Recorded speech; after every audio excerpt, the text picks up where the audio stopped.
Welcome to Folklore, the place where ancient legends, forgotten rituals, and the darkest corners of human history are given a voice. Here, we do more than tell frightening stories. We dig beneath the surface to reveal the hidden scars that echo from one generation to the next. Every episode is an invitation to journey into the frozen places of memory, where truth and superstition are woven together, and where the past never really stays buried. Tonight, we invite you into the story of the Harvesting Room, a tale set in a plateau village where winter never truly ends. In this isolated place, every child who turns 12 must spend a night alone beneath the family barn inside the cold stone cellar known as the Harvesting Room. The villagers believe that this ancient ritual, called the thinning, pulls out the excess spirit that might one day curse their children. Most return pale, shaken, but alive. But not all of them. Some secrets refuse to stay silent beneath the frost and stone. In the shadows of the Harvesting Room, the cries of those left behind never truly fade. Tonight's story is more than a warning about blind tradition. It's the echo of children who lost their voices, mothers who broke the rules for love, and the heavy price paid for opening doors that were meant to stay shut. Are you ready to hear the truth that waits inside the Harvesting Room? Brace yourself. Once the door opens, you may never look at tradition or your own spirit the same way again. There were places on this earth that seem to have slipped through the cracks of time, places where the wind does not forget and the shadows remember every secret ever whispered. High on a frozen plateau, ringed by forests that never thaw, lay the village of Noven. Here, the snow began falling in September and lingered well into June, burying every house, barn, and road in drifts that no fire could melt. Noven was a village of survival. Hard faces, harder hands, voices seldom raised above a hush. Children learned early to tiptoe around their elders, to let their curiosity freeze inside them like the lakes that ringed the village. Laughter was rare, and warmth rarer still, except for the light that flickered from the barns on certain winter nights, the only sign that the villagers remembered anything like hope. It was in this perpetual winter that the old traditions survived best. Some said the cold kept the memories fresh.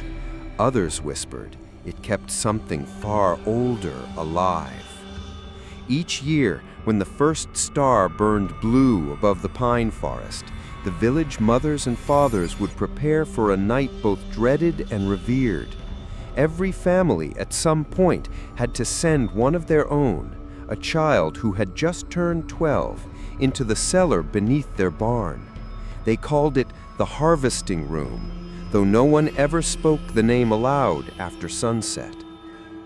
The villagers would not say why the ritual began, only that it must continue, as it always had.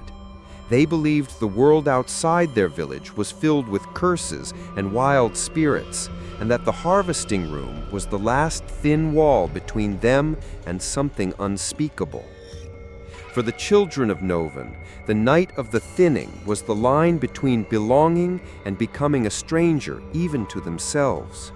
Some spent the day before in sullen silence, others in wild, anxious defiance, as if their laughter could hold off what waited below. But in the end, they all walked the same snow-packed path, lantern in hand, eyes cast downward, into the mouth of the old stone cellar. The year Lucas turned 12, the winter seemed even longer than usual. Snow hammered the village roofs. Frost crept up the windows in thick, spidery veins. The village elders said it was a sign.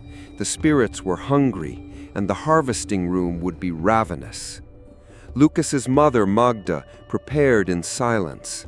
She packed a bundle of food, a candle stub, and a blanket worn thin from years of use. Her hands trembled as she buttoned Lucas's heavy coat, and her eyes, red-rimmed from sleepless nights, never left his face. "You mustn't be afraid, Lucas," she whispered, but her voice wavered. "Stay in the center of the room. Do not speak. Do not answer if you hear anyone call your name. Remember, this is how we keep you safe. This is how you come back to me." Lucas nodded, but fear curled inside him, colder than the wind that howled at the door. That night, as the village tolled midnight, Lucas stepped into the snow, his mother behind him. The barn loomed against the moon, a hulking shape swallowed by frost. The door to the cellar stood open, waiting, a black mouth, ancient and patient. He paused, looking back at Magda, who pressed a trembling hand to her lips. She did not cry. In Noven, tears froze before they could fall. Lucas descended into the dark, the candle flickering in his hand. The stone steps were slick, carved by generations of feet, some bold, some dragging, some never climbing back out again. As the door closed above him, the darkness swallowed the last trace of warmth. In the silence, Lucas could hear the stone breathe. And somewhere, just beneath the floor, something old began to stir. Long before dawn touched the edge of the world, the people of Noven had learned how to swallow their fear. This too was a tradition. Inside every house, behind every frost-bitten window, mothers clutched the quilted remnants of old prayers. Fathers paced in silence, counting the hours, pretending not to listen for the sounds that never came from the barn. Magda sat alone by the hearth, eyes locked on the faint glow spilling from the cracks around the cellar door outside. In her lap, her hands worked a piece of thread over and over, twisting, tying, undoing, as if she could knot her own worry into something useful. She remembered her own night in the harvesting room, how cold the stone had felt against her back, the way shadows seemed to move when she tried not to look, the feeling that she had left a piece of herself in the darkness, a piece she never truly reclaimed. Outside, the snow whispered secrets, covering the world in a hush so complete it pressed on her ears. Every so often, Magda thought she heard a cry or the creak of floorboards under a footstep that should not exist. She told herself it was the wind, the groan of the old barn beams. But in Noven, the wind sometimes brought back more than just the cold. All across the village, 12-year-olds lay sleepless in their beds, wondering about Lucas. Some pitied him, others envied him for reaching the threshold of adulthood, no matter how terrifying the crossing. A few harbored darker thoughts, for not every child of Noven emerged from the harvesting room as they once were. Some returned timid, withdrawn, glancing over their shoulders as if expecting to see something from below had followed them home. Others, people whispered, never returned at all. In the elder's house, old Petra rocked in her chair, muttering the names of those lost to the ritual. Her gnarled fingers traced invisible patterns on her knees, warding signs, protection marks. The harvesting room, she believed, was hungry not just for spirit, but for memory, for everything the village wished it could forget. Beneath the barn, Lucas pressed his back against the rough wall, breath clouding in the flicker of his candle. The cellar was smaller than he remembered. When he was a child, he'd peered through the sluts in the barn floor, watching calves and kittens born above, never daring to descend the stairs. Now the room seemed alive with echoes, with whispers that brushed past his ears and vanished before he could turn his head. He counted the cracks between stones, the way his own heartbeat seemed to echo off the walls. He listened for anything but his own name. In the silence, he tried to recall his mother's words, "Stay in the center, do not speak, do not answer." But as the candle burned lower, the room grew colder, and Lucas began to notice things he could not explain. A chill draft moved against his face, though the air was still. Scraps of fabric, much older than his own blanket, lay bunched in the corners. On the far wall, pale lines were etched into the stone, too deliberate to be cracks, too faded to read. Then a sound, soft, deliberate, scraping against the stones, just behind him. Lucas froze, hands tightening on the stub of candle. He remembered the stories whispered by the older children, of voices calling from beneath the earth, of shadows slipping through the cracks when the light went out. He shut his eyes, willing himself to disappear into the stone. Up above, Magda stared into the darkness, the thread tangled and trembling in her grasp. Neither mother nor son knew that in this village the past was never truly buried. In Noven, everything returns when the snow is deep enough. And below, in the belly of the earth, the harvesting room waited, hungry, remembering, never full. The candle in Lucas's hand burned low, its tiny flame dancing shadows across the ancient walls. Every sound in the darkness felt magnified, his own breath, the slow drip of melted snow seeping through a crack overhead, the restless shifting of something unseen behind the rocks. He tried to focus on the rhythm of his heartbeat, counting each pulse to anchor himself in reality, to remind himself that he was still here, still Lucas, still his mother's son. But the room did not feel empty.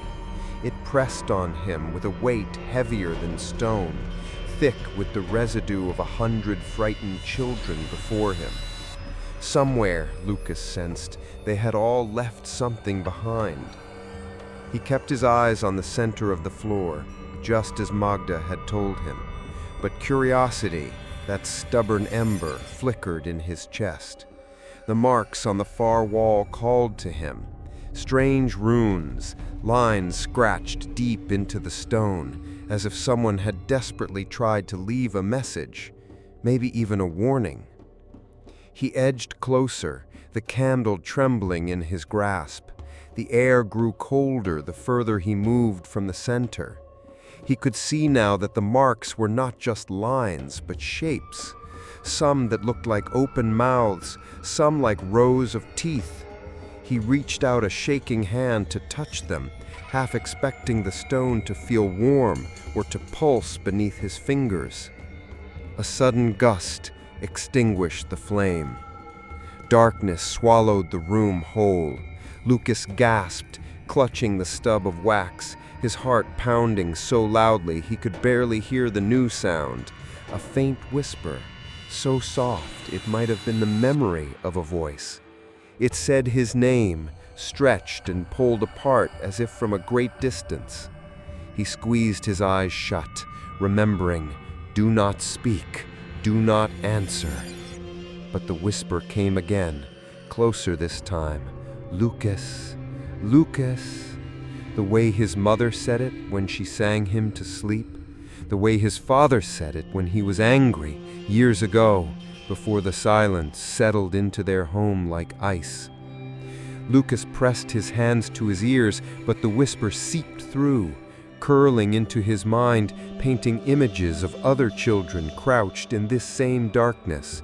He saw flashes, a pale girl biting her lip until it bled, a boy rocking back and forth with fists clenched, a pair of twins pressing their foreheads together for warmth. And in each vision, something waited just beyond the edge of the light, a shape without form, hungry and patient. He forced himself to breathe. He tried to recall the words of the oldest story, the one Petra sometimes mumbled to herself when she thought no one was listening. "The spirit that takes is not the spirit that kills. It only collects what is left behind." Above him, a sharp thud echoed through the floorboards.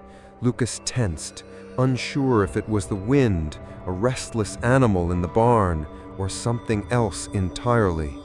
The whisper fell silent, but now the room felt even emptier, as if whatever had called to him had retreated into the stones themselves, waiting for him to slip, to speak, to offer a piece of himself to the darkness. He crawled back to the center, pulling the thin blanket tight around his shoulders, willing the dawn to come. He tried to count the cracks in the stone again, but they seemed to have shifted, multiplying in the dark. Somewhere, out of sight, something scratched at the floor, slow and deliberate. Lucas began to pray, soft, desperate words that vanished into the cold. Outside, the village lay in uneasy silence. No one slept soundly when a child was in the harvesting room. Parents dreamed of open mouths and shadowy hands. Elders woke gasping, tasting soil and salt on their tongues. In the barn, a fine dust sifted through the cracks, settling over Lucas's shivering form. The harvesting room listened, patient as the grave, and somewhere in the darkness, the whispers began again. The night stretched endlessly. Time in the harvesting room twisted around itself, minutes melting into hours, or perhaps the other way around. Lucas sat curled in the center of the stone floor, shivering beneath his threadbare blanket. Above him, frost crept down the cellar door, sealing him away from the world as surely as any lock. His mind wandered through memories, searching for warmth. He remembered the summer before last, when the river thawed early and the village children dared each other to swim beneath the pale sun. He remembered Magda's arms wrapped tight around him when thunder rattled the valley. But here, in the harvesting room, even memory seemed to grow cold. He pressed his back to the floor, listening to the pulse of his own blood. It was then he noticed a new sound, a soft, wet noise, almost like breathing. At first, Lucas told himself it was his imagination, the walls settling, the wind sifting through cracks. But it grew louder, closer, until he could feel it echoing in his chest. Then something brushed against his foot. He jerked away, heart stuttering, eyes wide in the darkness. The air felt thicker now, carrying with it the scent of damp earth, old roots, and something metallic. Lucas fumbled for the spent candle, desperate for even a tiny spark of light. His fingers closed on something cold and smooth. A small stone, worn by generations of hands. He clutched it tight, as if it could protect him. Suddenly, a voice, a child's voice, thin and hollow, whispered from the far corner, "Let me out." The words were barely more than a breath, yet they cut through the silence like a knife. Lucas froze, pressing his back to the wall, too afraid to answer. Another voice joined the first, overlapping, pleading, "Don't leave me here." The whispers multiplied, voices tumbling over each other, boys, girls, some angry, some weeping. Their words twisted into a chorus of longing, regret, and accusation. "It took too much. I'm still here. Why didn't you come back?" Lucas clamped his hands over his ears, squeezing his eyes shut, but the voices filled his head, swirling like winter wind. He saw faces flickering behind his eyelids, dozens, maybe hundreds, all pale and wide-eyed, mouths stitched shut with black thread. Each face was missing something, a tooth, a lock of hair, a name. A sharp pain bloomed in his mouth, sudden and electric. Lucas tasted blood. He ran his tongue along his teeth and felt a gap. One of his molars was loose, wiggling with each terrified heartbeat. Above him, a muffled thud reverberated through the floorboards. For a split second, hope flared. Maybe Magda, maybe Dawn. But the darkness held fast. The whispers shifted. Now they spoke as one, a single voice rising from the cellar floor. The door only opens for those who leave a piece behind. Lucas sobbed, the sound swallowed by the icy walls. He remembered his mother's warning, "Do not answer, do not give the darkness your name." But his mind was unraveling, tangled in fear and loneliness. He curled into himself, clutching the stone, teeth chattering as the harvesting room pressed closer, tasting his terror. Outside, the village slept fitfully, plagued by dreams of earth and bone. And deep beneath the barn, the night wore on, each second heavier than the last, each breath colder, and each secret rising from the stones, desperate to be spoken. Dawn was still hours away, but something in the air had shifted. The cellar grew colder, the darkness somehow thicker, as if the room itself was inhaling, a long, icy breath drawn through the cracks in the stone. Lucas was losing sense of time. Sometimes he thought he heard the faint tolling of the village bell, but each time he listened harder, the sound faded into a distant, hollow echo. His thoughts ran in circles, unable to break free of the night. He pressed his forehead to the floor, feeling the rough pattern of ancient etchings under his skin. Shapes he'd only glimpsed before now seemed to move in the candleless dark, rearranging themselves with every blink. A spiral that became a mouth that became a pit. Then came the sound of scratching. It started faint at the farthest corner of the room. Scrape, scrape, slow and rhythmic.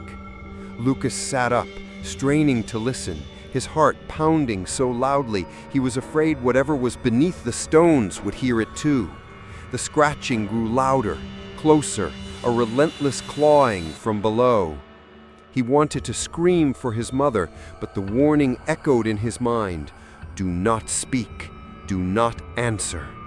So Lucas held his breath and gripped the stone in his fist, wishing he could melt into the walls and become invisible. The scratching stopped abruptly. For a moment, there was only silence and Lucas's quick, panicked breaths. Then a voice, not a whisper this time, but a low, guttural murmur rose up through the floor. Give it back. Lucas's teeth began to ache, a deep, twisting pain spreading through his jaw. He ran his tongue over his gums and felt blood, thick and coppery. The pain grew sharper, making his eyes water. It was as if invisible hands were prying at his mouth, searching for something hidden. The room itself felt alive now. Cold air pressed in from every direction. The old stories drifted through Lucas's memory, tales of the ones left behind, of children who vanished and were never truly mourned, only feared. He thought of the bundle of teeth in the corner, remembered the way the elders warned children never to question the price of coming back from the harvesting room. A sudden cold gust swept through the cellar, rattling the stones.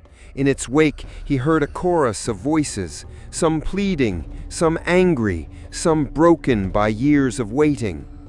Let us out! Give it back! Remember us! Lucas curled tighter into himself, the pain in his mouth growing unbearable.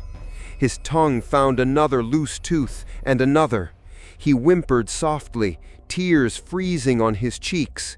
Suddenly, the scratching started again, closer this time, just beneath his feet. He felt the stones shift as if something below was reaching up, trying to break through. Panic clawed at his mind. Lucas squeezed his eyes shut, clutching the stone until his knuckles ached. All around him, the room throbbed with a cold, ancient hunger. And then, with a final deafening scrape, the stones beneath him fell silent. A single, tiny voice echoed in the darkness, a voice that sounded almost like his own. "It's not enough!" Lucas's teeth began to loosen, one by one. The cold inside the cellar was now absolute, biting deeper than any winter wind. Lucas no longer felt his fingers or toes. His whole body seemed suspended between waking and nightmare, drifting somewhere outside of time. He pressed his trembling tongue against his teeth, feeling the looseness, the way they seemed ready to fall at the slightest touch. The voices had faded into a distant hum, but the sense of presence was stronger.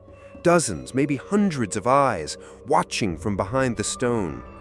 Lucas could almost hear their thoughts: envy, hunger, sorrow, rage. Each spirit pressed against the walls, desperate to seep through and become whole again. Somewhere, in a lost corner of his mind, Lucas remembered Magda's warning, her face strained with fear, her fingers trembling as she buttoned his coat. Stay in the center. Do not speak. Do not answer. He tried to recall her lullabies, to anchor himself to something warm and alive, but the cellar devoured the sound before it could comfort him. Then suddenly the air shifted. The sharp metallic scent of blood filled his mouth. Lucas choked, coughing into his hands. Something hard and small landed on his palm. He stared wide-eyed at the single, white tooth lying in his hand, a molar slick with blood. A memory crashed over him. Children whispering after the ritual, pressing their tongues into new gaps, eyes wide with the terror they could not name. It was not only spirit that the harvesting room took. It demanded proof, a tithe.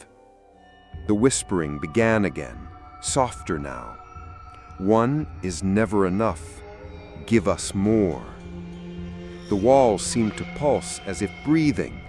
Lucas saw pale shapes flickering in the corners, shadows with too many mouths, empty and eager. His jaw throbbed, another tooth loosening under invisible pressure. He wanted to scream, but no sound would come, only a thin, pitiful whimper that vanished before it reached the stone. Above, the barn groaned, settling under the weight of a new drift of snow. Somewhere far away, a bell tolled once, a thin, hollow sound, quickly lost in the vast silence. Lucas pressed himself flat against the floor, breath coming in ragged gasps. His vision blurred. In the trembling candlelight, he saw the bundle of teeth in the far corner again, more than a dozen, old and new, laid out in a careful circle. He understood suddenly why so many children left the harvesting room changed, why some never truly returned. The price was never just fear. It was never just obedience. The room demanded sacrifice. A cold draft swept over Lucas, carrying a chorus of voices chanting, "Let us in! Let us in! Let us in!" He curled tighter, clutching the fallen tooth, praying for morning. But in the harvesting room, dawn always felt impossibly far away. Lucas could no longer tell if his eyes were open or closed. Darkness pressed in from every side, thick and suffocating, turning every breath into a struggle. His mind drifted between memory and dream, his body trembling with cold and pain. Sometimes he thought he heard his mother's voice calling from far above, soft and urgent. Sometimes it was the voice of his father, deep and stern, echoing words Lucas could not quite remember. But every time he tried to answer, just a whisper, just a word, the warning burned behind his teeth. Do not answer. Do not give the dark your name. His jaw throbbed, his mouth full of blood and loosened teeth. His tongue prodded at empty spaces, counting what had already been taken. Each gap felt like an absence in his soul, a piece he would never get back. Around him, the cellar shifted. Shadows swirled at the edge of his vision, sometimes taking the shape of children, sometimes nothing at all. The voices rose and fell in waves, pleading, angry, mournful. Lucas wanted to cover his ears, to shut out their cries, but his arms felt leaden, frozen to his sides. He thought of Magda, her hands twisting with worry, her face pale in the candlelight as she'd whispered goodbye. He tried to remember the warmth of her embrace, the way she used to stroke his hair and hum him to sleep, but the memory slipped away, swallowed by the cold. A new pain flared along his gums. Another tooth came loose, dropping into his palm with a wet thud. Lucas stared at it through tears, his vision swimming, breath shallow. He added it to the others. 2, 3, 4. Each one a toll paid to whatever watched him from beyond the stones. Suddenly, the voices fell silent. The cold grew so deep it felt like it would stop his heart. In that perfect ringing stillness, Lucas felt something brush his cheek. A caress so gentle it might have been his mother's hand, if not for the chill that burned where it touched him. The room vibrated with a soundless question, ancient and hungry. Are you ready to give the rest? Lucas tried to scream, but his lips would not part. He tried to move, but his limbs refused to obey. The darkness pressed down, pushing him into the stone, demanding surrender. Above him, dawn crept toward the village, pale and thin, but could not pierce the cellar's gloom. Outside, Magda lay awake, heart pounding, certain she heard her son's voice carried on the wind. Inside, the harvesting room waited, greedy and tireless, and Lucas, drifting somewhere between waking and the world beneath, realized the night was not just swallowing his body, it was devouring his spirit, one memory, one hope, one tooth at a time. The first hint of dawn was only a bruised smudge on the horizon, the sky above Noven barely lighter than the snow-covered earth. The village remained silent, no smoke rising from chimneys, no footsteps on the frost. It was the kind of morning that made the world feel abandoned, as if the sun itself hesitated to return. Magda had not slept.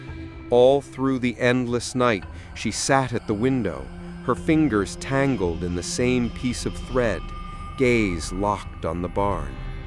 She told herself to wait. Tradition demanded patience. The child must spend the whole night in the harvesting room, alone. The elders warned that anyone who intervened would doom their child and curse the village. But as the first gray light crept across the snow, something inside Magda broke. A memory surfaced, her own mother, years ago, weeping silently in the dark, clutching a scrap of bloodied cloth after Magda's brother had vanished into the cellar and never come back. Magda remembered the silence that fell over their home, a silence that never lifted. She would not let that silence take her son. Before she could talk herself out of it, Magda threw on her coat and boots, breath rising in frantic clouds. Her feet barely touched the ground as she hurried across the yard, the barn looming ahead, shadowed and ancient, as if it had grown from the earth itself. Her hands shook as she wrenched the door open, hinges shrieking in protest. The animals inside startled, their eyes wide and silent. Magda crossed the hay-strewn floor and reached the trap door at the far end, the entrance to the harvesting room. She hesitated, fear coiling in her stomach, but then forced herself to lift the heavy wood. The cold hit her first, a wave so intense it made her teeth ache. She called Lucas's name, softly at first, then louder, each time more desperate. No answer came, only the echo of her own voice thrown back from the stone. Candle in hand, Magda descended the narrow steps. Each footfall sounded impossibly loud. The cellar seemed to swallow the light, walls pressing in close. Frost curled along the edges of the floor, a thin white shroud clinging to everything. And there, in the farthest corner, she found her son. Lucas sat curled in a ball, back pressed to the wall, eyes wide and unblinking. His lips were swollen and strangely puckered, stitched shut with rough black thread. Blood streaked his chin, and in his lap rested a neat bundle of teeth, small and white, far more than any child could ever lose. Magda's scream tore through the stillness, ragged and raw, echoing up into the barn and out across the sleeping village. She fell to her knees beside Lucas, tearing at the stitches, sobbing his maim, but his gaze did not shift. It was as if he looked past her, past the room, past the world, towards something only he could see. At that moment, Magda understood. The harvesting room had not protected her son, it had fed on him, used his spirit to fill the hollow spaces left by all the children who came before. As she cradled Lucas in her arms, the bundle of teeth tumbled to the floor, scattering across the frost-bitten stone. And far above, as the village began to stir, an ancient hunger awoke, something that would not be satisfied. Not now, not ever, not until every secret was unearthed and every silence finally broken. The scream that ripped from Magda's throat did not go unheard. It sliced through the brittle dawn, scattering crows from the trees and stirring restless dreams in every house. Soon, door after door creaked open along the single frozen road of Noven. Neighbors gathered in clusters, clutching shawls and lanterns, faces drawn and eyes wide with dread. No one asked what had happened. The barn stood at the heart of every fear, its open doors gaping like a wound. The elders arrived first, grim and silent, their footsteps heavy with the weight of old secrets. Old Petra pressed a shaking hand to Magda's shoulder as she stumbled from the barn.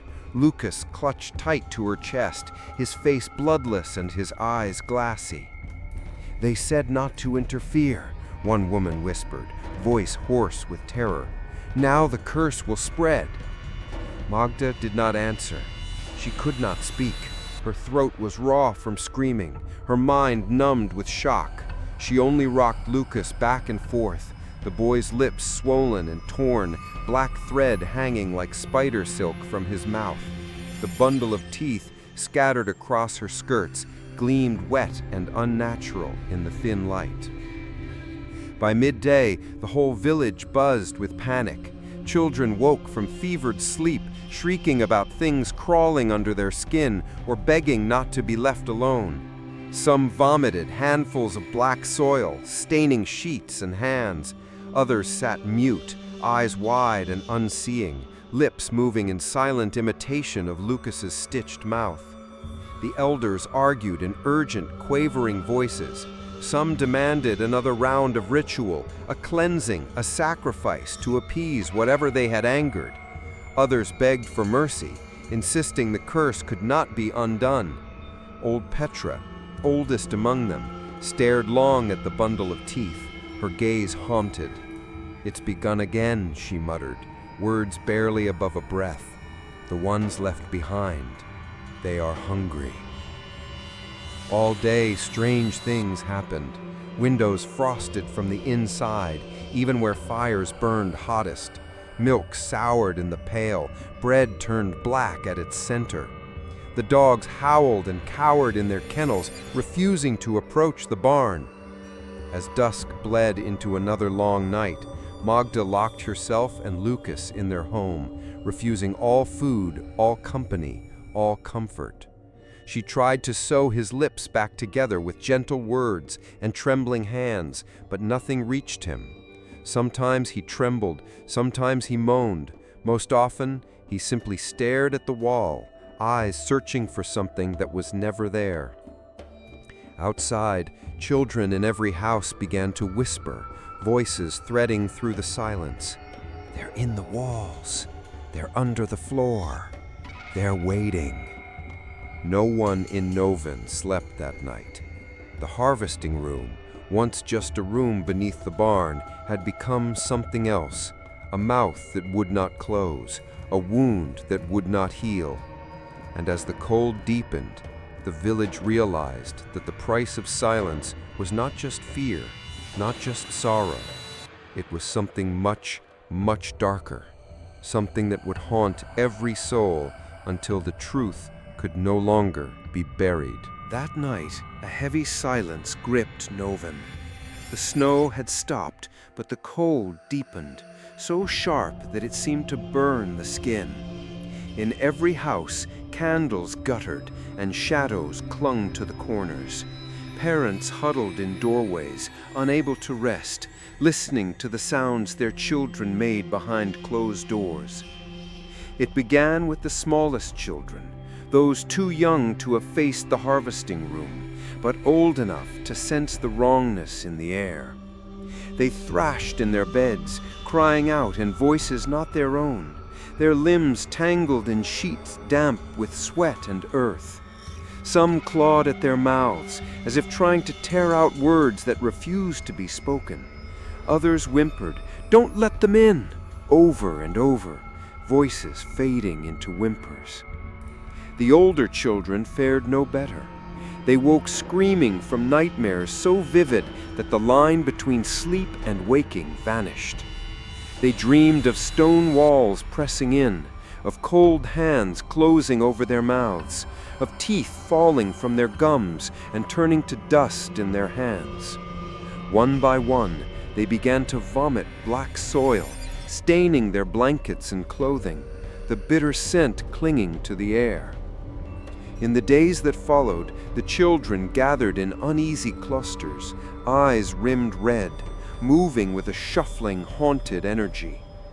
They spoke in hushed voices about things only they could see, shadows that crawled along the floorboards, faces flickering in window glass, whispers echoing from beneath the barn. Some described a presence in the cellar, a cold intelligence watching, waiting, always hungry. Rumors swept through the village like wildfire. Mothers wept and prayed, fathers argued in whispers, and the elders withdrew into themselves, fearful and powerless. Old Petra, haunted and frail, began burning sage and muttering old blessings at every doorstep. But even she admitted her words felt hollow against the depth of what had been unleashed. In each evening, as dusk descended, the air thickened with a strange expectancy, as if the village itself held its breath. Dogs barked at nothing, cats refused to enter the barns, milk soured on the shelf, and bread molded overnight. Some claimed to hear scratching under the floor. Others saw trails of small, wet footprints in the frost, leading away from the barn toward the river's edge. One boy, Matthias, woke in the middle of the night with dirt packed behind his teeth and under his fingernails. When his mother tried to clean him, he bit her hand, his mouth full of grit and whispers. Another girl, Annika, was found sleepwalking through the snow, eyes open and glazed, lips moving in silent prayer as she traced circles around the barn, over and over. The village priest tried to gather the people for a blessing, but no one dared enter the church. They huddled in their houses, counting teeth, clutching locks of hair, whispering prayers to gods long since abandoned. In Magda's house, Lukas lay unmoving, his body hot with fever, eyes wide and unblinking. Sometimes he whimpered, sometimes he smiled, but never at anything Magda could see. She sat beside him, exhausted, her own teeth aching, her own dreams now filled with the echo of voices. Some she recognized, others ancient and unknown. Outside, the snow began to fall again, slow and silent, erasing footprints and covering the scars of the earth. But nothing could hide the fear that now rooted itself in every soul.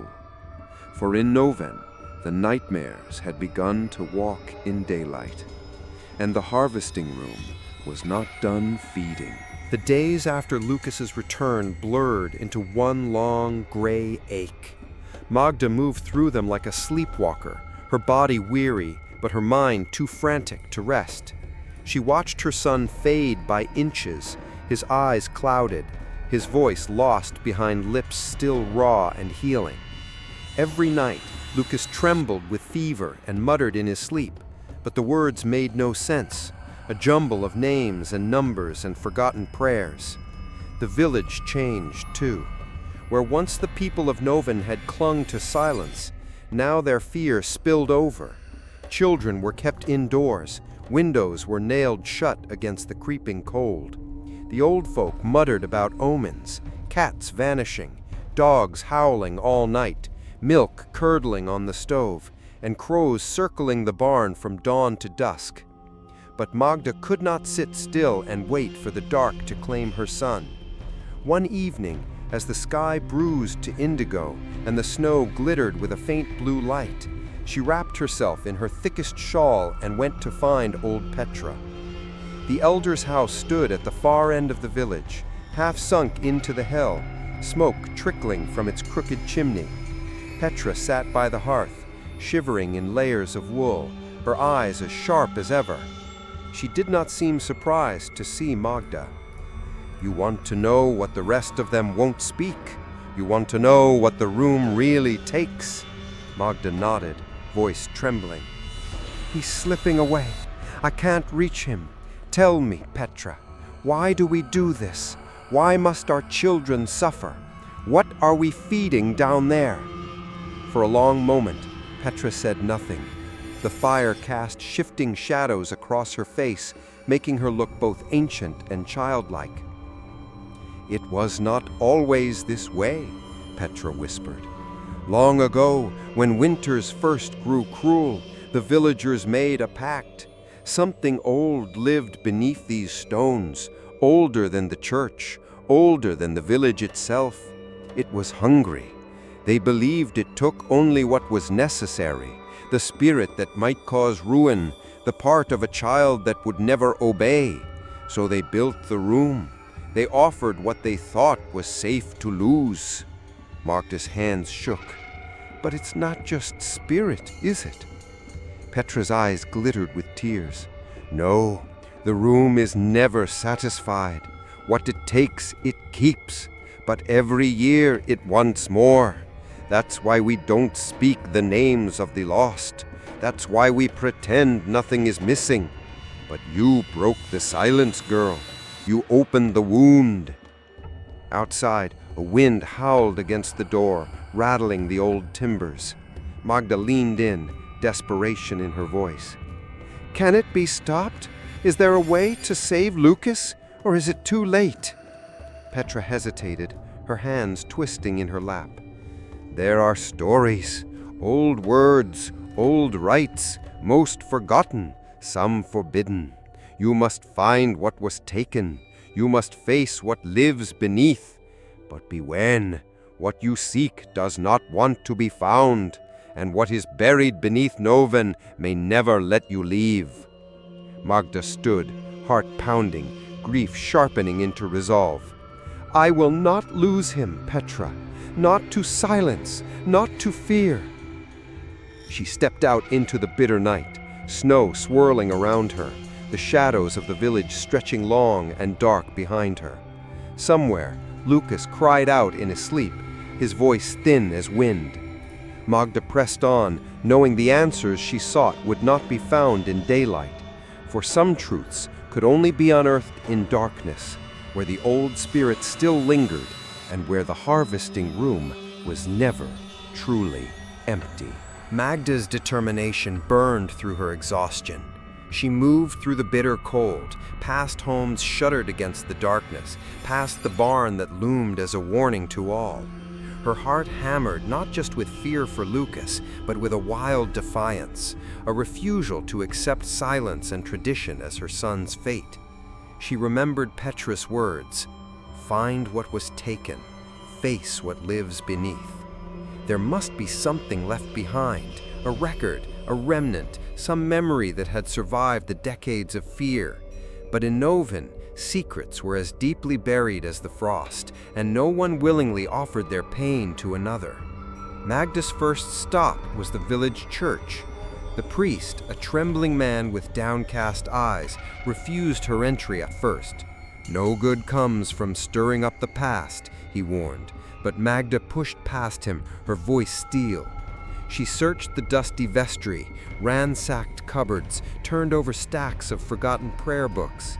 At last, behind a loose stone in the wall, she found a slim, battered journal wrapped in oilcloth, its pages yellowed and warped with age. By the flickering light of a single candle, she read. The entries were written in many hands, some bold, others shaking, the ink often smudged as if by tears or trembling fingers. They spoke of the earliest winters, of children who vanished and returned changed. One entry chilled her most. "Tonight we gave our boy to the stone. The old woman says the room eats what would make him wild, his mischief, his will. But he comes back empty, staring, teeth in his pocket, and a voice that won't answer. I hear the others under the floor. They do not rest. We made a bargain, but I fear the price grows with every year." Other entries spoke of nights when the ritual failed, when a child's spirit did not return, when families were struck by tragedy, when the ground itself seemed to weep blood at the thaw. One desperate scrawl near the end of the book read, "If you read this, do not trust the elders. The room remembers. The teeth are keys. Only the names of the lost can open the door between worlds. Bury nothing. Remember everything." Magda's hands shook as she traced the old ink, her mind racing with questions. The teeth are keys. The names of the lost. Was Lucas now just another lost? His spirit trapped somewhere between the living and whatever lurked beneath Noven? A sudden gust rattled the church windows. The candle guttered. In the silence, Magda thought she heard the faintest whisper, a child's voice, soft and pleading. "Help me." She slammed the journal shut, heart thudding. She understood now. The harvesting room was not a cage for wild spirits. It was a gate.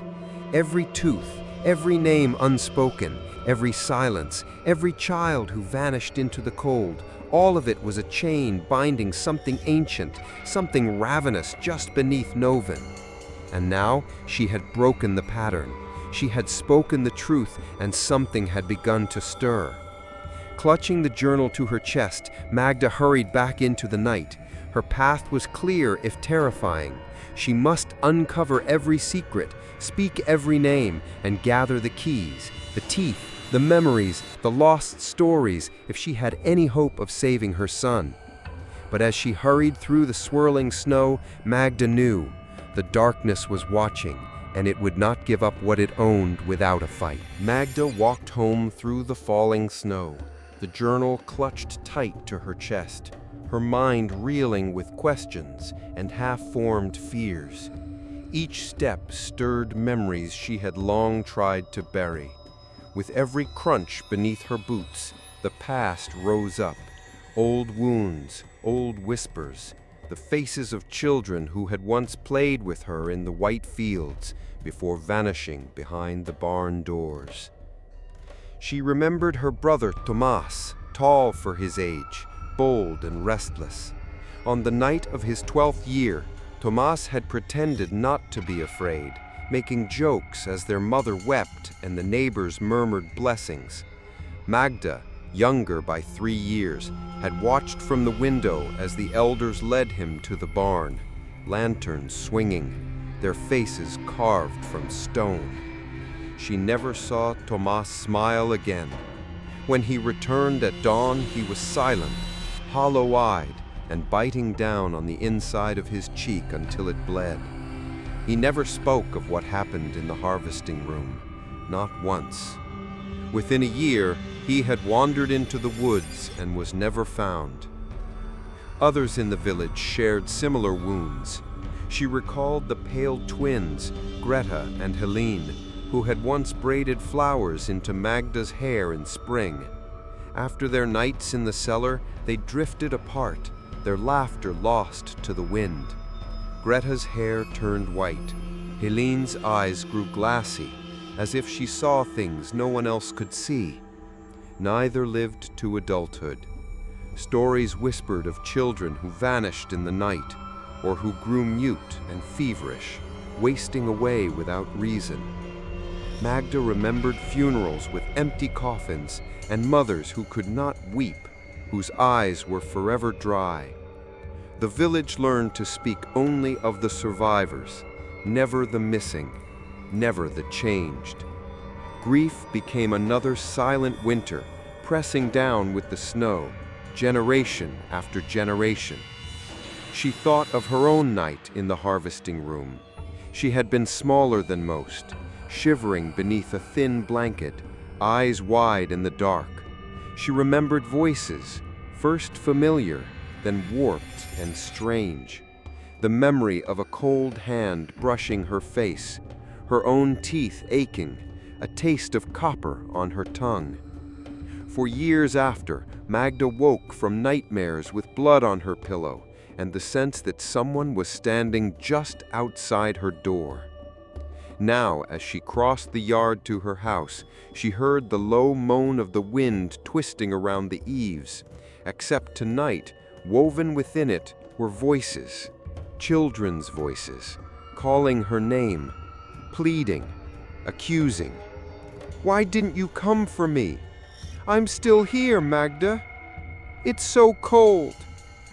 She stumbled, knees buckling, the journal slipping from her hands.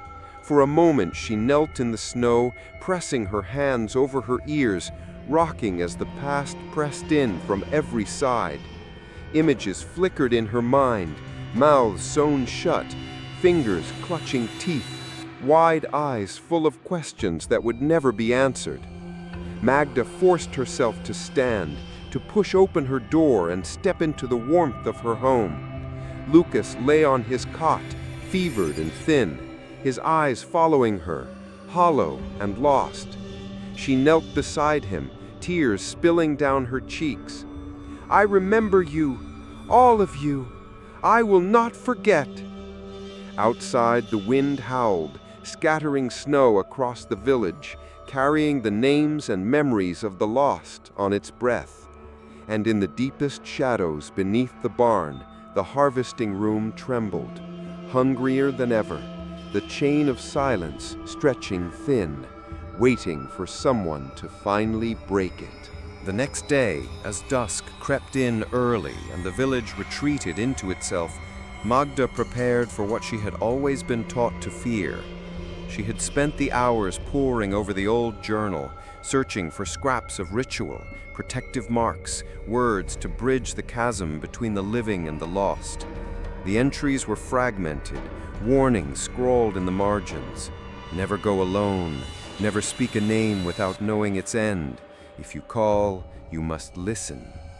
But Magda had no choice left but to try.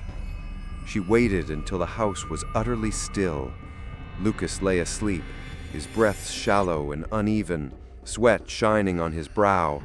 Magda brushed his hair from his forehead, kissed his cheek, and whispered a promise she wasn't sure she could keep. With trembling hands, she gathered what the journal described as offerings, teeth that had fallen from Lucas's mouth, a ribbon from his childhood, a handful of earth from beneath the barn, and a tallow candle streaked with ash. She wrapped herself in her thickest shawl, shielded herself with a prayer, and crept out into the night. The air outside bit deep, sharp with the scent of old snow and old secrets. The barn loomed ahead, its shadow stretching across the yard like a warning. Magda's steps left no sound as she crossed to the trapdoor, her heart pounding with every memory of grief and fear that lived inside those stones. She descended into the darkness, clutching the candle and the bundle tight. The air grew colder with each step. Shadows curled around her, and for a moment she almost turned back, almost. But then she remembered Lucas's hollow eyes, the sound of the lost children in the wind, and she pressed on. At the center of the cellar, Magda laid out the offerings in a circle, just as the journal instructed. She drew a mark with the earth, placed the teeth in the center, and lit the candle with shaking hands. The flame sputtered, then steadied. The shadows on the walls shifted, pulling into faces, pale, open-mouthed, eyes full of longing. Magda took a trembling breath and began to speak. "I call on those who were lost, those taken by the stone and the silence. I remember your names. I carry your pain. Come to me. Tell me what must be done." For a moment, nothing happened. Then the candle flame shivered, and the cold deepened until Magda's breath smoked in the air. A voice drifted up from the stone, soft and broken. "You see us now." Others joined, a chorus of whispers, the sound like snow scraping across glass. "We are the teeth beneath the floor. We are the names the village won't speak. We are the ones left behind." Magda's eyes filled with tears. "What do you want? How can I save my son?" A shape took form in the flickering light, a child's outline, stitched mouth opening and closing in silent agony. The voices twisted around Magda's heart, full of accusation and yearning. "You must remember us all. Speak our names. Open the door they closed with silence." Magda nodded her fear. "Tell me your names." The cellar filled with sound, a tide of names, old and new, some she recognized, others lost to time. As each name was spoken, the flame flickered brighter, shadows dissolving into the stone. The last voice was smallest, youngest, her brother Tomas, the wound of her childhood. "Don't leave us here." Magda sobbed, repeating the names, letting their memories fill the room, refusing to let them fade. Then the candle guttered, the cold lifted, and she was alone. But something had changed. The room felt lighter, as if the darkness itself had retreated. Magda gathered the teeth, the spent candle, and the names now burning in her mind. She knew what she had to do next. Gather every lost memory, every name, every piece of pain the village had hidden. Only then could she hope to unlock the chains of the harvesting room and free Lucas and every child lost before him. The morning after her ritual, Magda felt changed, tired but alive with a new clarity. The names of the lost echoed in her chest, driving her forward as if each whispered memory lent her strength. She knew what she had to do next. Confront those who guarded the village's secrets, those who clung to silence even as darkness closed in. She found the elders gathered in old Petra's home, their faces pale and drawn, eyes rimmed red from sleepless nights. The air was thick with the scent of burnt herbs and fear. The other villagers kept their distance, watching from the frost-clouded windows, desperate for answers, but too afraid to ask. Magda stood at the threshold, her voice trembling but sure. "You must tell the truth. The children are dying. The harvesting room is not protecting us, it's devouring us. You must tell me what we are really feeding beneath the stone." A heavy silence fell, broken only by Petra's tired sigh.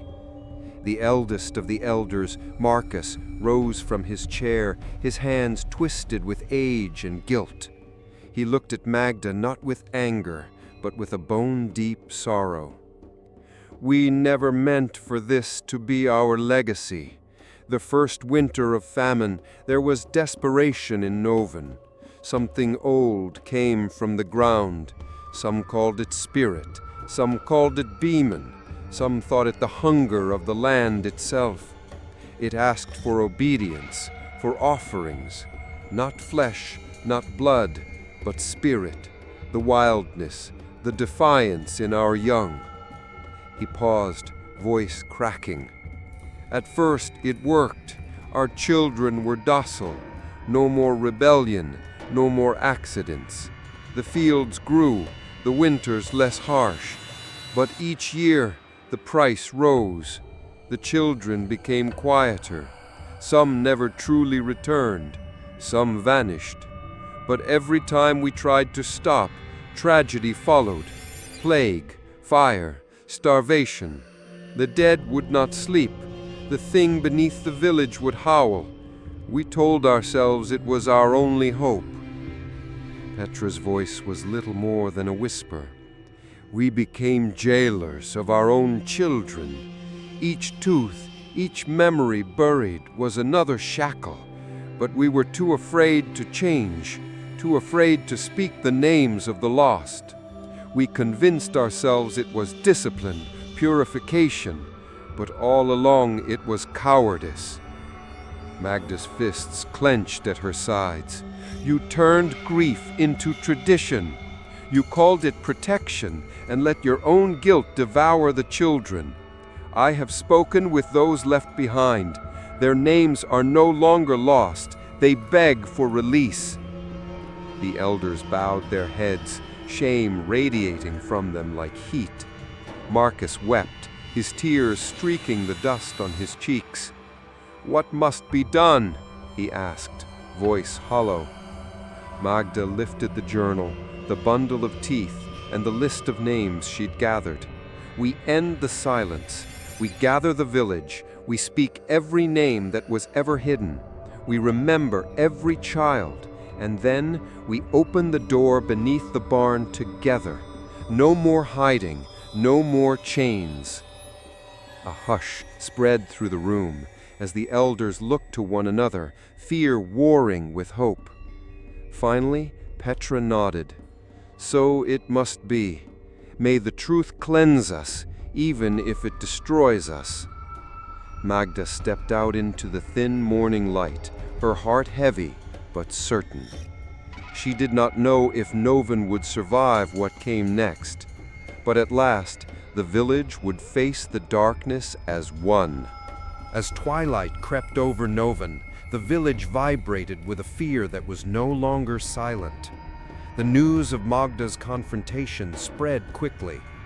People emerged from their homes, faces pinched with dread and desperate curiosity. The elders' decision to break the silence was both hope and a threat. For the first time in generations, the truth was coming for everyone. It began as a shudder beneath the snow, a low tremor that ran through the frostbitten ground and up into the bones of the houses.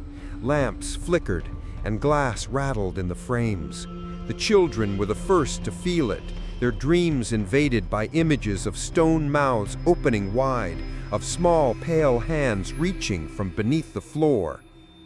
Some awoke screaming, clawing at their own faces, soil crusted under their fingernails. The adults soon followed, haunted by visions of their own lost siblings, childhood friends, the faces of every child who never returned whole from the harvesting room. Memories long repressed burst forth, a brother's empty gaze, a daughter's voice gone forever, the weight of names never spoken aloud. Some fell to their knees in the snow, sobbing apologies to the dark. The night deepened. Doors slammed open and shut, as if pushed by invisible hands. Dogs howled and cowered beneath tables. Fires sputtered and died, and a cold deeper than any winter invaded every room. In Magda's house, Lucas convulsed in his fever, voice breaking through his ruined lips, muttering the names Magda had gathered, sometimes weeping, sometimes laughing in a way that was not his own. Shadows pressed against the walls, shapes flickering at the edge of sight. Old Petra, surrounded by trembling elders, drew protective signs on the doors and windows with ash and tears, chanting prayers older than the church itself. But the ground would not stop shaking. The cries of the lost, children and adults alike, wove through the night air, too many to count. And then, as midnight neared, the harvesting room itself began to answer. The trapdoor beneath the barn boomed once, twice, as if something enormous pressed against it from below. From the cracks in the floor seeped a thin black mist, cold and sharp, carrying with it the scent of old blood and rot. Voices rose within it, begging, accusing, calling for release.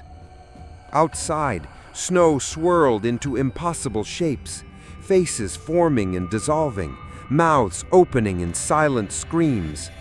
The village bells tolled without hands, their sound muffled and mournful.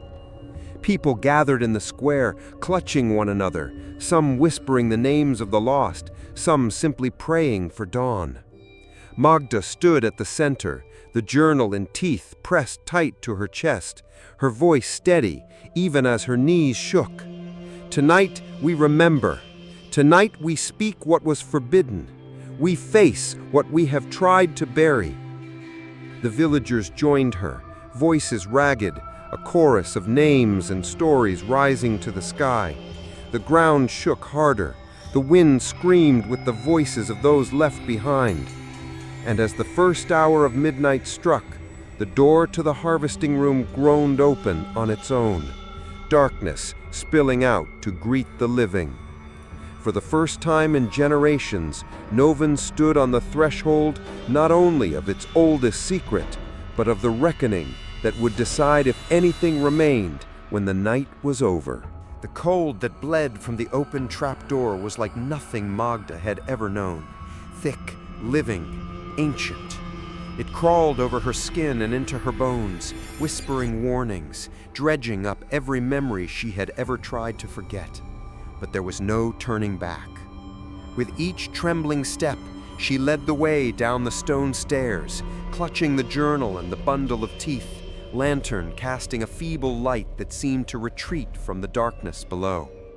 Behind her, old Petra hobbled down, the elders close at hand. Several villagers followed, faces pale with fear but set with resolve. Among them was Tomas's mother, lips pressed thin, eyes burning with old pain. Matthias's father, voice trembling as he recited his son's name over and over like a prayer. And Annika's older brother, carrying a hand-carved cross. As the group reached the bottom, the temperature plunged further. Their breath fogged and hung in the air. The stone cellar was even smaller and more claustrophobic than Magda remembered. The walls shimmered with a slick frost, pulsing gently as if alive, streaked with ancient blood and earth. In the center, the ritual circle Magda had drawn the night before was still visible, though the shadows that gathered there seemed deeper now, alive with movement. Whispered voices slithered along the floor, some pleading, some mocking, some barely human. Names rose and fell in the darkness, layered and overlapping, so many that it was impossible to tell where one soul ended and another began. Petra's voice, thin but unbroken, broke the silence. "We have come to remember. We have come to return what was taken and speak what was hidden. We have come to free the lost." The group knelt around the circle, each clutching a memento of the children or loved ones lost, locks of hair, baby shoes, bits of ribbon, a cracked wooden doll. Magda placed the bundle of teeth at the center, arranging them as the journal instructed, forming a spiral of memory and pain. The cellar groaned, the stones flexing as if under some great pressure. A black mist seeped from the cracks, swirling around the group. The air filled with the cries of children, anguished, desperate, growing louder with each word spoken. Petra began to recite the names of the lost, her voice rising with every syllable. The others joined, calling out for Tomas, for Greta and Helene, for Matthias and Annika, and all the others the village had tried to forget. With every name, the mist recoiled and then surged again, angrier, more hungry. A shape formed in the center of the circle, a child's figure, eyes black and bottomless, mouth sewn shut but trembling. The mist coiled around it, taking on the forms of more lost children, dozens of them, some recognizable, some little more than shadow and sorrow. Magda reached forward, tears streaming down her cheeks. "You are remembered. You are not lost. Come home." The figure's head jerked up, the stitches straining. The bundle of teeth rattled, rolling toward the edge of the circle, as if seeking escape. All at once, the mist screamed, a sound so piercing that several villagers covered their ears and wept. The darkness lunged, swirling around the group, clutching at their arms, their hearts, their very breath. For a moment, it seemed as if the harvesting room itself would swallow them, burying them in silence and ice. But the circle of names held. The villagers gripped one another, holding fast to memory, to truth, to the hope that had brought them here. Petra shouted, voice breaking, "We release you! We return what was stolen and break the chain, now and forever!" The mist roared, shattering against the old stones. The air grew still. The child-shaped figure in the center looked up, and for a heartbeat, Magda saw the face of her brother, Tomas, eyes wet, mouth trembling.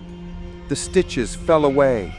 100 voices whispered as one, "Thank you." The black mist unraveled, dissolving into the stone, into the earth, into the bitter night above. The cold began to lift. The cellar walls, for the first time in memory, were silent. And the harvesting room, its hunger broken, let the living go free. For a long moment, after the last echo of voices faded, no one dared move. The cold still clung to their bodies, but it no longer felt alive, no longer pressed with the force of 1,000 aching spirits. It was just cold now, and silence, and the soft drip of water thawing from the stone. Magda knelt in the center of the ritual circle, shoulders shaking, head bowed. The bundle of teeth, once a spiral of grief, now lay scattered, dull and ordinary, their power spent. All around her, the villagers wept openly. Some pressed hands over their hearts, as if afraid the sorrow would slip back inside them if they let go. Others reached for Magda, for Petra, for anyone to hold. The centuries-old chain of silence had snapped, and for the first time in generations, Noven mourned aloud. Petra raised her trembling hands, voice ragged but strong. "It is done. What was hidden is now spoken. What was bound is now free." One by one, those in the circle called the names of their lost, not as a plea, but as a promise. "I remember you. You are not forgotten. You can rest now." Some saw in the flickering lamplight the faint outline of children smiling, a touch on the cheek, a warmth in the chest, a sigh in the darkness. But not all pain left at once. When they emerged from the cellar into the brittle dawn, the village looked different, emptier somehow. The snow was stained where tears had fallen. The barn groaned as if exhausted. People wandered the square, dazed, not quite sure what had happened, what to believe. Some collapsed in the snow and wept. Others laughed with wild relief. Others simply sat in silence, staring at their hands. In Magda's home, Lucas was waiting. He sat up when she entered, his eyes clearer, the fever gone, the stitches on his lips now just faint scars. He looked at his mother, confusion and recognition warring in his gaze. "Mama?" he whispered, the word cracking but alive. Magda rushed to him, arms wrapping around his thin frame. She cried and kissed him and held him tight, repeating every name she could remember, every story she'd ever told him, filling the house with the music of memory. Other children, too, awoke with new eyes, some laughing, some weeping, some simply breathing quietly, as if tasting the world for the first time. But not all pain left at once. When they emerged from the cellar into the brittle dawn, the village looked different, emptier somehow. The snow was stained where tears had fallen. The barn groaned as if exhausted. People wandered the square, dazed, not quite sure what had happened, what to believe. Some collapsed in the snow and wept, others laughed with wild relief, others simply sat in silence, staring at their hands. Old Petra hobbled through the streets, stopping at each home, offering a blessing, her own eyes red with tears that would not stop. She pressed old tokens, dolls, locks of hair, fragments of ribbon into the hands of the living, urging them to remember and speak, never to let the past settle unspoken again. But there were losses no ritual could erase. Some families had only memory to embrace. Some found that grief, once named, was heavier than silence. That night, as the aurora shimmered above the plateau, the people of Noven gathered together in the square. They built a fire that roared against the cold and passed around bread and wine. They sang, haltingly at first, then with growing strength, songs that spoke the names of all who had gone before. For the first time in living memory, the harvesting room was left open and empty. The darkness had not vanished. It lingered, quieter now, settling into the corners and roots and earth, but it no longer ruled them. The price of forgetting had been paid, and the debt, at last, was forgiven.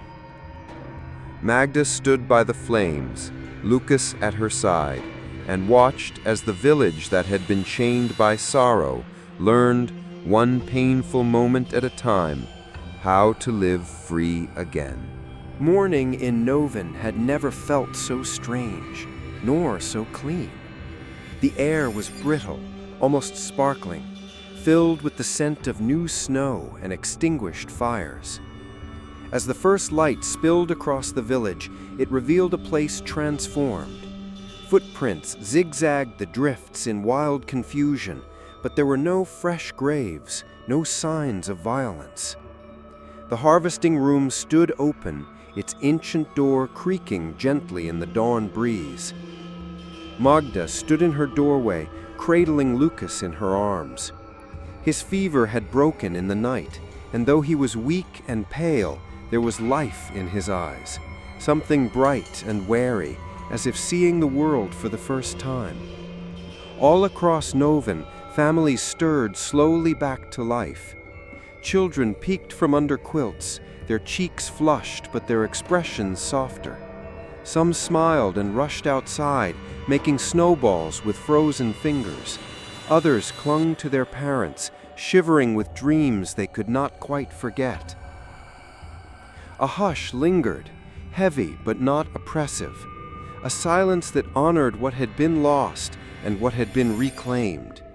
People walked the streets with measured steps, glancing at neighbors not with suspicion, but with a wary tenderness. Petra moved among the homes, offering comfort where she could, her hands gentle and her voice softer than Magda had ever heard. At the center of the village, the fire from the night before still smoldered. Its embers glowed faintly, warming the hands of those who gathered. Here, the villagers spoke the names of the lost once more, but not in fear, in remembrance. Each name was a seed planted in the thawing ground, a promise that forgetting would never again be mistaken for protection. Magda joined them, Lucas at her side, his hand clutching hers with a grip that told her the bond between them had survived the longest night. Together they listened to the stories that passed from mouth to mouth, some filled with pain, others with laughter that was half sob, half song. The village began to rediscover itself, piece by piece, as if a great fog had finally lifted. There were absences that would never be filled. Old Petra stood by the barn with a faded ribbon in her hand, murmuring the names of her sisters and brothers. Others wept quietly, placing tokens on the stone threshold: teeth, dolls, torn bits of cloth, acknowledging not only their sorrow, but the relief that followed its release. In the days that followed, the snow began to melt in earnest. For the first time in memory, the village river flowed before spring. Children dared each other to cross the footbridge, giggling as the water ran clear beneath their boots. The earth no longer ached underfoot. Bread rose in ovens, milk stayed sweet, animals returned to their pens. Yet even as life crept back, the villagers bore the marks of what they had endured. Some children spoke less than before, their eyes often drifting to the shadowed corners. Some parents slept with a hand on their child's shoulder, never quite believing they were safe. The harvesting room remained empty, its darkness now just the ordinary dark of old stone and cold earth, but few had the heart to venture near. Magda, each morning, led Lucas to the threshold of the barn. Together they stood in silence, letting the sun fall across their faces. She told him stories of hope, of pain, of family, letting every name find a place in their lives. It would take time for the wounds to close. Some, she knew, would never fully heal. But as dawn came again and again, each day a little brighter, Noven learned to live with its past, not as a curse, but as a lesson written in the snow and stone. And in that hard-won light, there was finally room for something like peace. Spring came early to Noven that year, the snow receding under sunlight that felt new and strange. Shoots of green pushed bravely through the thawing ground, and the river, once a frozen vein, sang as it wound through the hills. The people of the village moved more quietly now, as if careful not to disturb the fragile peace they had won. But for the first time in memory, there was laughter in the air, raw, uncertain, but real. Magda found herself waking before dawn, restless and uncertain, the events of winter echoing in her dreams.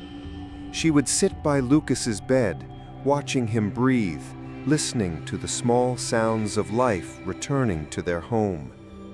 His scars would fade, the healer said, but some nights he still whimpered in his sleep, and Magda would sing to him, voice low and steady, until the darkness ebbed. The village, too, carried scars, some visible, some hidden beneath the skin. Each house bore reminders of loss, a ribbon tied on a gate, a child's toy placed on a windowsill, a name carved softly into the doorframe. These were not tokens of grief alone, but of memory, a vow never to let the past slip quietly back into silence. On the first clear morning of true spring, the people gathered outside the barn. The trapdoor to the harvesting room stood open, but it no longer gaped like a wound. Now it was simply a passage to earth and stone, a place stripped of its hunger. Magda, Petra, and the elders stood together at the edge, the journal and bundle of teeth held close. One by one, villagers stepped forward to toss their tokens, teeth, bits of cloth, handfuls of earth, down into the dark, not as an offering, but as a farewell. Petra's voice trembled as she spoke, but it was filled with peace. We remember the lost, and we honor the living. Let this place be only what it is, stone and soil and silence. We will forget nothing, and we will not feed the dark again. There were tears, but there was also relief. The children, led by Lucas, circled the barn, laughing, weaving together in a ring of bright scarves. Their voices, so long hushed by fear, rose together in a song for spring. As the last of the tokens vanished into the cellar, a hush fell over the crowd. Magda knelt by the opening, pressing her palm to the cold stone. "Thank you," she whispered, "to the lost, to the land, to the long line of mothers who had kept silence for so many years." In that moment, a gentle warmth drifted from below, a breath of air touched with hope and memory. Some said they heard the faintest laughter, the smallest sigh, as if those who had been left behind had finally found peace. Life in Noven would never be as it was, nor would the pain ever truly vanish. But the harvesting room was only a room now, nothing more. The darkness, unchained, returned to the quiet places where all stories sleep. Magda watched Lucas run into the sunlight, his face turned to the sky, free. She smiled, knowing that what remained, grief, memory, love, was enough. And with that, a new story began.